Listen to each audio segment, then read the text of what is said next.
said that Segura was on Rogan. He's telling this Jordan story where he'll play so if the three of us are playing, Jordan will only bet. He won't just play to play. Yeah. There's always money on line. Yeah. So he'll know how much money you make. So he'll go, whatever, you're making $1 million a year. He says, I'll bet you 100,000. You're making $5 million a year. I'll bet you 200,000. So he based of what your income is. The stakes. And then Really? Segura was saying he beat this guy. And he was like 70 G's, and it's not like get it to me when you can. He was like, dude, where's my money? And the guy's like, I'll get it to you. He's like, no. I need it by tomorrow at 9 a.m., dude. Where the fuck's my money? The guy's like, Jesus Christ. Yeah, he wants that money. He wants Beast. your money. They don't mention this in the doc. Beast. I don't think you become that insanely good without being a little bit off in that sense. Yeah, his work ethic was insane. Like when he was filming Space Jam, he had other players in the league come out, and so when he would be on a 12-hour day of set, for Space Jam, then they would play like 3 hours of basketball. Of the who's who would be there. Yeah. Canelo Alvarez is that way. He's obsessed. Like they say, he's just always in the gym. Yeah. Oh, really? You can see it. Yeah. It's like Andy Ruiz was training with those guys, and he goes, he lost 50 pounds. He's like, I'm with these dudes. And it's a whole different discipline. Yeah. The only one close to Jordan, like mindset, would have been Kobe. Yes. Oh, Kobe was really. Yes. Yeah. But Kobe also learned from Jordan. He said I learned from him. He had called Jordan apparently. Oh yeah. Yeah, he said he would call him up at 2 a.m. Like, hey man, I'm thinking about like. And then Kobe would be mean to you, like if Dwight Howard and Kobe didn't get along because Dwight thought he was lazy. Sorry, you're fired. Kobe with Dwight Howard, he wasn't playing well, like he was in a rut, and then Kobe would be at the gym at 4 a.m, and then Dwight would get there at the regular time 7. He'd be like, "What are you doing, man?" And he would just treat him like shit. He'd bully him basically. He called up a player. Jordan went hard on people too. That fight with him and he punched Steve Kerr in the face. Yeah, he said to his coach, "I'm not playing with." When Jeremy Lin was playing with him, and Lin, he just felt like wasn't showing up. He goes, "I'm not getting on the court with him. I don't want to play with him." And then he called Kobe. Kobe. Then he called one of his teammates, who I sat next to on the plane, and he was like, "I don't want to play with him, man." 4 a.m. He's like, "What?" He goes, "I don't want him. I don't want him on the team." He's here just talking to him. Really? He would take everything personally. Yeah. But do you guys think that's mean, or they just have a different competitive edge? If you're that good, I'm gonna listen. Yeah, that's what I'm saying. Like if you're that, but if you're just a guy, then dude, get the fuck out of here. But that's what I'm saying. Like I don't if Bill Paxton was like, I don't want to play with Dennis Rodman. I don't like that, but maybe you better shut the fuck up and learn play to play your with position. But if it's Jordan or Kobe or once in a generation talent, I'm gonna listen. Yeah, that's what I'm saying. Yeah. Because some people were made it seem like he was being mean or whatever, but it's like he could back it up. They're extreme winners though. Like winning is everything and losing is the worst thing. Bill Parcells was that way apparently. I think his ex-wife was talking about it. Like when he would lose, it was like he felt like there was bile in his throat. Like he couldn't, literally physically, he would get sick. Damn. It's like some people are just. They're just so ultra competitive. Even it sounds like exhausting to be Jordan's friend. Like even if you got a girl over him, he may not have friends. Like it depends on what you mean by a friend. Yeah. He probably just kicks it with his kids. I don't know. I don't know that. I don't know if those think about that's your dad. Yeah. Be exhausting. I'm like, damn, calm like, Dad, down, I don't have money to pay you. Right. I've lost my allowance. Dad, chill, man. Yeah. You pay me. Because they work for him, right? All his kids work for the Jordan brand. They do. All of them. Wow. He does. What else is he gonna do? A guy like that, though, his family is probably his. That's part of the competition. That's part of there's us and them. Well, but also you can't. If you marry Michael Jordan, have kids with him, that's like being upset. You buy a pit bull and it's aggressive. Like you signed up, you married fucking Michael Jordan. Like if his kids try to play a Jaguar, it's not going to be a pet like a dog. It's a Jaguar. Yeah, his kid played at I think Florida Atlantic, FIU, I think. Florida. Oh, that was he just did college. Wasn't very good. Yeah.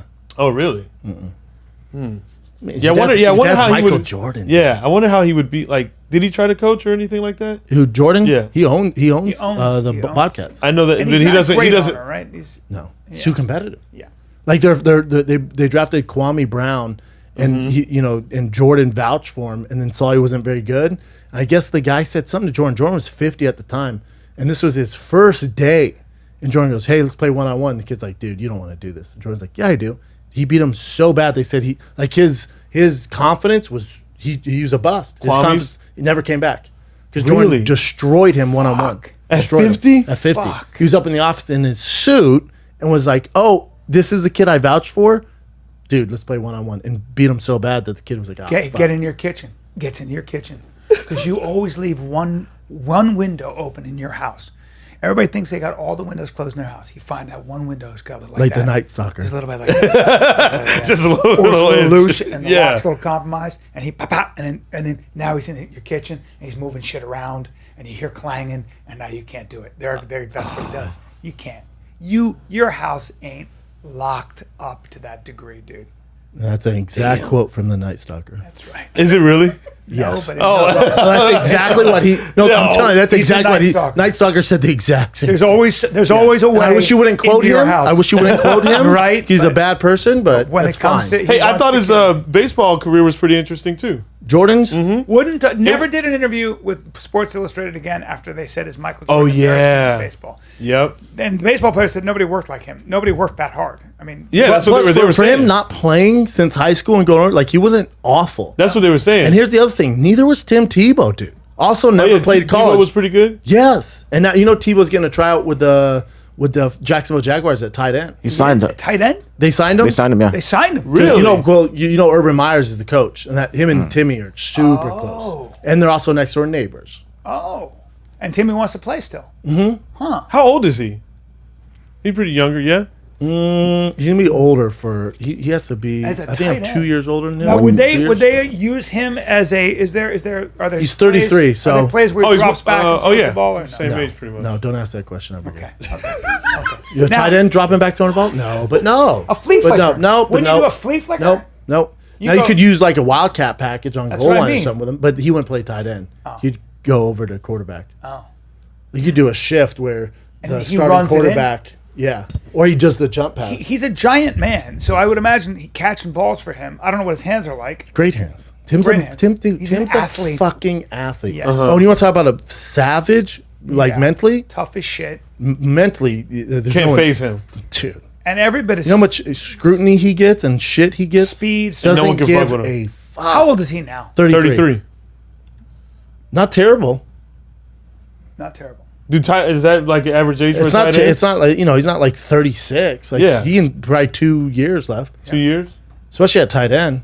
How old is Gronk? He's still playing, right? Tight end? Yeah, Gronk is. He's like older. Really?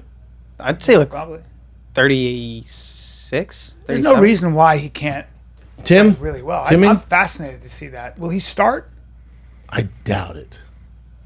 Because But he'll tight end play. does a lot of blocking too, right? Just depends what you are. Yeah. There's blocking tight ends, there's receiving tight ends, there's tight ends. So that he are good must at he it. must be working out a lot and stuff and just staying He always active, works out, dude. right? Always. Yeah. He's a monster. His dude. There's not a harder worker in the room. And you guys Ever. are friends with him, right? Yeah, that's my boy. Yeah. He's a fucking He's a great guy, monster. man. Great guy. He's a You great did guy. his charity show. Yeah, he's a Yep, great guy. he bombed. And you killed it, I right? had very good. I had a Literally really good. killed Yeah, I didn't do well, but I had an amazing talk with him. He about religion and sort of, but he's very, very articulate on that subject. Like he's very grounded in his faith, but he can Yeah. back it up. Well, think about it. A lot of Everyone ways. questions him. Since he's been a kid, everybody Yeah. questions his faith. So if you They thought it was like false or something? no, it's just if you're that balls deep in religion, I do it to my father-in-law all the time. He grew up super Catholic, and on Easter, me and him got into it. Not in a bad way, but if you're gonna Just question, having that discussion. yeah, Tim can but back it up if you're with gonna question logic. someone on their faith, you better have some legit points. Yeah. Well, Yeah. Because if you go with the basic shit, it's like making fun of David Foster for being fat. He's been fat his entire life. Yeah. He roasts people for a living. So if David you're who? David Lucas. Oh, I was like, who's David Foster? David Yeah, Lucas. David Lucas. So if you're gonna roast David Lucas, you gotta have something else. you gotta have something. Yeah. So if you're gonna question Tim's faith, he's heard it all. He's heard it all. and he's ready to go. Yeah. It's like a heckler. But Like, he's- like if you heckle Rogan or Bryant or fucking Dane Cook, dude, you think saying you're Yeah. not funny is gonna work? Yeah, yeah. You don't think they've heard that from day one, growing up in Boston? Yeah. So you better come up with something original, otherwise you're gonna get annihilated. But it seems like, I mean, just from being an outsider, it seems like he just keeps his religion like pretty much like it's his thing. Yeah, He it's a holds on quiet to it. faith. It's not like No. he's not pushing it on anyone. I wouldn't say he'll that. Talk, he'll I talk wouldn't to you say about that. Jesus if Really? he's making a speech or Yeah. something. Yeah. I used to go to, Well, what I do used you to go to mean? Bible study with What do him. you mean? I used to go to Bible study with He him. probably just casually invited you though. It probably wasn't like, Brendan, Brendan, you need to do Brendan this. didn't want to disappoint him, so Brendan probably, I can just see him going, yeah! I showed up every Wednesday.